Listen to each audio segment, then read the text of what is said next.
Dave Orzel, and you're watching PHTV4, What to Know, and today on What to Know we are talking about winterizing. And we are at Ace Hardware in Palos Heights. We're talking with the owner, Dan Harris. Dan, thank you for being here. Thanks for coming, Dave. You are, in your staff, you guys are incredibly helpful here. You know, advice, guidance, you're wonderful to work with. And we've already had some snow, and it's still early in our season. And I know we've got more snow coming.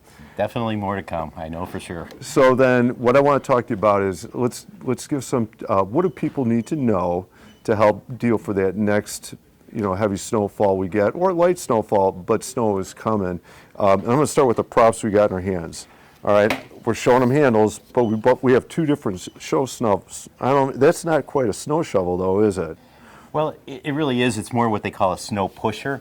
Okay. And the idea behind that is it lets you push the snow rather and the lighter weight, or if you've got a small area and you're just trying to push it out of the way. But it's the design is really considered to be a pusher type of a snow shovel. This one happens to be hard plastic, so if you do have a little bit of ice pack on the bottom, which we had that first snowstorm that we had in early December, late November, it does break that up a little bit easier. Because it's hard and it's thicker, that's really the idea behind it. It makes it more of a premium shovel, but it also is lightweight. Obviously, you can't see it on TV, but it's pretty lightweight shovel. Well, I'll do a full disclosure thing here. I actually have the snow plow, and as somebody who grew up on these guys, all right, and now using that guy, and I still have one of these at home. I don't use this one anymore. Everything I do is this, and if I can't use this, it's a snowblower situation, That's what most people, it's definitely considered to be a premium shovel, just because it's the thicker, heavier blade. I tell people if you buy this, you probably aren't going to buy another snow shovel for 15, 20 years. I mean, it's designed to last. These, they last, but they're, depending on how much abuse or use you're giving them, they can typically not hold up as long. Well, and that's the question I want to ask, kind of related to that. So the snow plow is an option. People want to think about pushing snow because you're not going to shovel with it. Now this one you can use it to shovel. You can do some lifting here. This one's designed a little differently though. It's a newer design. Okay. The idea behind that is obviously if you've got some back issues and you're lifting heavy, wet snow, it gives you a little bit of ability to pick that snow up without having to be in that leaned over, kind of putting all the stress on your lower back. It brings it up a little bit better higher. Leverage a little bit, but it also gives you a little bit better posture, so that you're not going to walk back in the house half hour after you've been shoveling snow and can't walk. Now you have the regular straight shovels, but here's a slightly better design for your back. That's one of the newer designs. Okay, so those are two options. If we're shoveling or plowing, these are options here. I'll take that guy from you. Absolutely. I want to ask you, have something off your shoulder there, and I saw the label on it before, snow rake. That's basically roof rake. Roof rake. Okay. The old term was roof rake. Now they call them snow rakes. Okay. But the idea behind that is just from this last snow, where you get maybe 6, 8 inches of snow, and then you get that deep drop in the temperature. The snow on the roof, as it in the daytime starts to melt a little bit, and then at night freezes up again. You get that constant thawing, and what happens is you get buildup of ice at the edges of the roof, and they call that ice dams. So the idea with this is that it extends, you can't see it here, but you can pull this out, it extends up to 20 feet. Wow. So what the real objective with it is to take and pull some of that snow that's on the edges away from the edges of the roof, so that water, as it's melting, can run all the way off and doesn't dam up at the end. And if that water dams up, you're going to get water inside the house over time, and especially if we get 6 or 8 inches of snow, a little bit of freezing, thawing, deep temperature drops, and then another 6, 8 inches of snow. This is a very, very common item if you were in Wisconsin. It's everybody in Wisconsin got one. So can I see it for a second? Sure. So people who have this a snow roof rake, we'll call it, I guess. I'm glad it's a thing. I had this problem. I had the dammed ice on the roof, and I actually had water damage. I had to have somebody come in and fix the gutter, but then actually go inside and fix drywall because of water damage. And then I started using the back of my, this is embarrassing, back of a broom, like a push broom. And I turn upside go up on a ladder, not anything I wanted to do. Now this thing has got a little bend on it, and it's actually designed, you know, I don't know if we can, I'm going to show it this way, designed to pull the snow better than my broom is. And your broom is only limited handle, Yes. so this will extend almost twice the length of Okay. that.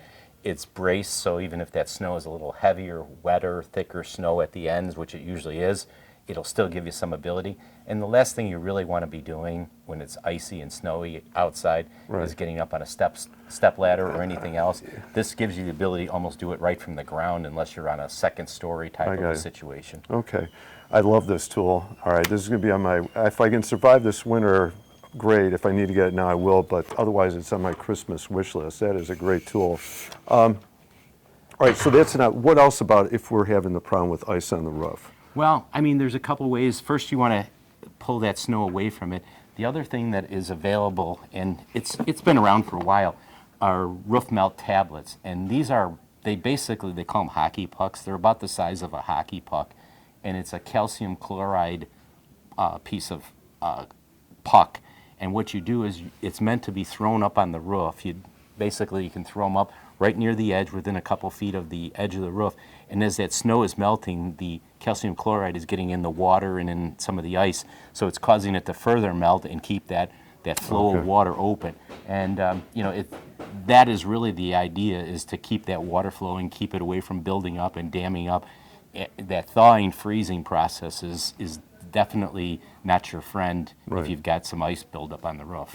And no risk to your roof with this material. Yeah, I mean, like anything, there's a certain amount, but the calcium chloride is probably the least harmful. It's going to do the least amount of damage to any of your roof, and it's probably the best viable option if you've got some of those things going on. No, this is great. Snowplow, snow shovel. I left the roof rake, the roof melt disc. The last thing I wanted to talk to you about, because we had ice on the driveway several times this year already. Even if we don't get snow, there's a good chance you'll end up with ice at some point, or heavy snow. And there's so many different types of ice melt. Can you talk to us about those a little bit? I like to break it down for people in the simplest way. There's rock salt. Rock salt's been around forever. People have used it for ice melt. It's basically does the job. It has limited working capacity. It will work till about 5 degrees above zero. If you put it on your driveway, it will melt up until about 5 above and then stops working.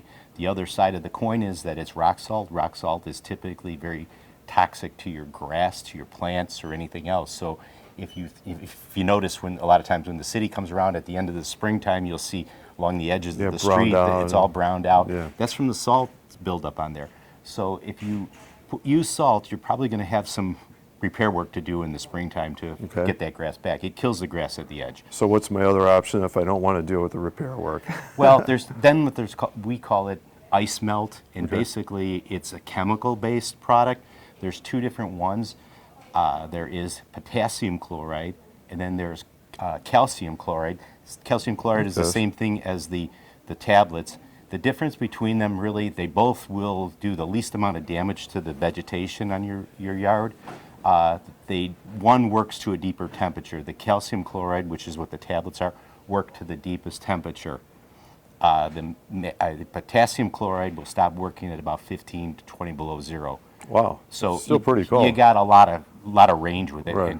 and by far it's the most cost effective in the chemical product range. It's got the most amount of viability, and it lasts pretty well, and it's not too super crazy expensive. Calcium chloride tends to get more expensive, and then there isn't even one step above it. We don't sell it that often. It's called magnesium chloride. It's very expensive, but not a lot of people use it because it's got a real deep temperature range on it. So those are the options. All right, last question related to the different melts then would be, one is, are those all safe for pets? Because I know that's advertised on some and not necessarily for others. The one that does the most harm to your pet's paws Probably is salt. Is salt. Think about that. If you have an open cut on your hand or right. your bare hand and you put salt on it, you're going to find out where every little break is in your skin. The potassium chloride is a lot less harmful, and the calcium chloride is less harmful than that. Okay. So those are the chemical things that are probably a little bit better if you've got pets to put in that area. Okay, and then the last question related to that is, the erosion or breakdown on your driveway, whether asphalt or concrete, is salt harder on your driveway, or is go ahead. I can tell you this answer real simply. It definitely salt is probably Corrosive. the most difficult thing that you're going to put on your driveway and is going to cause Okay. the most damage on your driveway. The thing is that what you're trying to prevent is that freeze and then thaw and freeze and then thaw.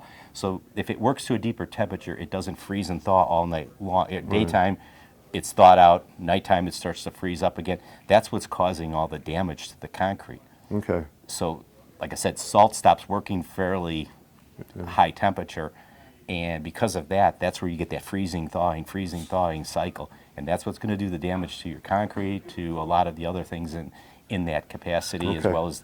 Whereas the chemical will work to a deeper temperature, you're not going to get that, and it's the least harmful. My father-in-law used to tell me that any chemical is bad for concrete, but it's probably the least harmful to the concrete surface. Compared to the other things you might put down. I always just say, well, Okay. you don't want to fall either, so that's Right. kind of the measurement, your trade-off there. All right. Dan, thank you very much. This has been incredibly helpful. Very good advice about some really important products here, especially we've got several months of winter to go yet. Definitely. Thanks, Dan. Thank Take you. care. I'm Dave Wurzel. You've been watching PHTV4. What to Know, and What to Know has been taking a look at winterizing the driveway and the outside 2026. Thank you for watching.